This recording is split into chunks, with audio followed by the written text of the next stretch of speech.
স্বামী মারা গেলে নারীদের কখন শাঁখা সিঁদুর খুলতে হয়? স্বামীর লাশ বাড়িতে থাকাকালীন নারীকে সুন্দর করে সাজাতে হবে, শেষ সাজানোটা সাজিয়ে দিতে হবে। সাজিয়ে স্বামী যখন চলে যাবে, সিঁদুর দিয়েছিল হাত দিয়ে আর মুছে যাবে পা দিয়ে। কি দিয়ে? বাম পদ দিয়ে মুছে যাবে। চির জন্মের তরে তোর আর ওই ললাটে লাল ফোঁটা নিস না। কিন্তু আজকাল বিধুবরা সাজে বেশি। সদরবারা তো সাজে সাজাই, ও সাজে সাজক। বিধুবরাও দেখছি কয়েকজন গ্রুপ লাভ করে, এবার লিপস্টিক নাই, আবার কপালে লাল ফোঁটা নেয়, শাড়ি মেসিং করে পরে। অর্থাৎ বাম পদে মুছার কথা কেন বলছে? যে আর কোনোদিন ওটা পরিধান করা যাবে না।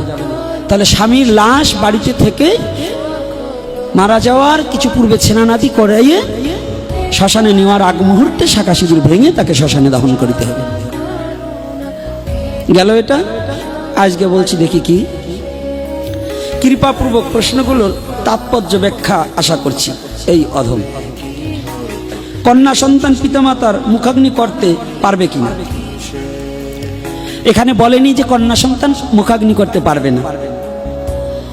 একই বীজে ছেলেও হয়েছে মেয়েও হয়েছে।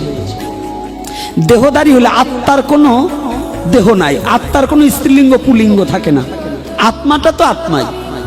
দেহধারী হয়েছে বিদেশ মেয়ে এবং ছেলে হয়। যার ছেলেই হয় নাই তার মুখাগ্নি করবে কে? তাহলে মেয়ে, তাহলে ছেলে মেয়ে উভয়েই মুখাগ্নি করার অধিকার আছে। তবে মেয়ে রাত্রি পালন করিয়া চতুর্থ দিনের দিন পিতামাতার বংশে জলদান করিবে। এজন্য কন্যা সন্তানের অতীব গুরুত্ব দিয়েছে ভগবান।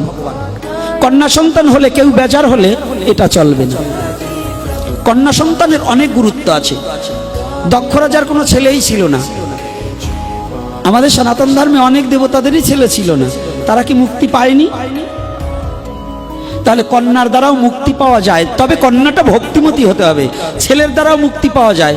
ছেলে 100 জন্ম দিলেও যদি ছেলে মানুষ না তৈরি করতে পারেন, ছেলে যদি ভক্ত না হয়, কুলাঙ্গার জন্ম দেন, ওর দ্বারা শ্রাদ্ধ কার্য কিছু করলে কোনো কাজ হবে না। একই দরজা দেয় মূত্র আর পুত্র, এ দুটোর জন্ম এক দরজা দেয়। মূত্রও আসে যে জায়গা দিয়া, পুত্রও আসে সেই জায়গা দিয়া। যদি পুত্র সৎ পুত্র না হয়, মূত্র তুল্য। মূত্র যেমন ফেলে দিলে কেউ ঘরে আনে না, ওই পুত্র যদি সৎ পুত্র না হয়, ওর দ্বারা বংশের কোনো মঙ্গল বহি আনে না। গ্রামের একটা জজ হয়, জজের বাবা যেখানে যায়, জজ আর জজের বাবা চলে গেছে, দেখবেন জজের চেয়ে জজের বাবাকে সম্মান বেশি করে না? এই জজ সাহেবের বাবা আসতে বসতে দিই, জজদের চেয়ে আগে জজ সাহেবের বাবাকে বসতে দেয়। তা আপনি যদি আপনার সন্তানটা ভালো হয়, আপনি যে সন্তান, যুব সমাজ যারা আছো, তুমি যদি তোমার চরিত্রকে পরিবর্তন করে, তুমি যদি নৈতিক চরিত্রতার মধ্য দিয়ে তুমি যদি ভালো ছেলে হও, ভালো মেয়ে হও, তোমার দ্বারা তোমার বংশ, তোমার পিতামাতা, তোমার বংশাবলী, তোমার ধর্ম উন্নত হবে। সবাই তোমাকে ভালোবাসবে, তোমার জন্য বংশের মুখ উজ্জ্বল হবে। এজন্য আদর্শে লিপিত ছিল সৎ পুত্র কুলের ভূষণ। সৎপুত্র কুলের ভূষণ ছিল না? কি পড়েননি?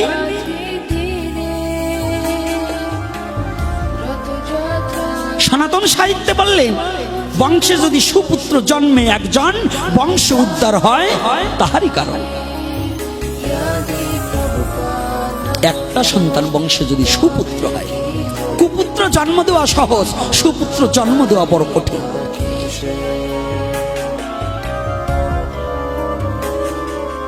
মানুষ হয়ে জন্মগ্রহণ করলে মানুষ হওয়া যায় না, মনুষ্যত্ব জাগ্রত না করলে।